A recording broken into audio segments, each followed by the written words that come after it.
Another day, another fail. It doesn't look like progress, but it feels like progress. Because this robot is starting to feel real. Like actually real.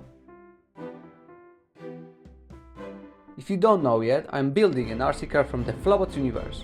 This is Spike, and yeah, It's been rough. A shell that Spike needs has holes for a screwless setup, which I thought would work great. So I figured, let the printer do its thing, I'll go outside, fresh air, hoods, silence. Yeah, no. I go back to check the printer and it's still printing. Those little pipes you see, they are trees to stop the whole thing from collapsing mid-print.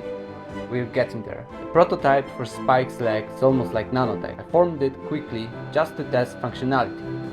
Spike's shell is forming, lots of table shaking.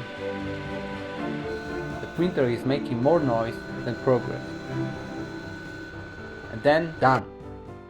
12 hours. It's actually solid. Like you could put something heavy on it or stack 20 smartphones on top. It's gonna hold. By the way, thanks for subscribing. This month I hit 100 subscribers and that's 100 more reasons to keep going. I hope I'll get to make more animated episodes, Jet and Spike going on an interplanetary journey, and eventually share the game Jet is testing right now. I even built a moon level for him. But be careful of the red energy boxes. That's how you die. You wanted more danger, maybe that's too harsh. Still a lot to do.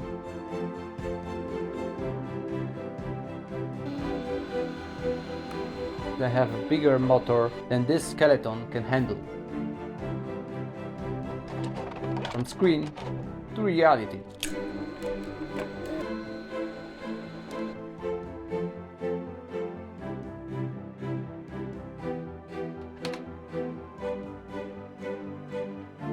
Love it or hate it, subscribe or not, and I'll see you in the next one.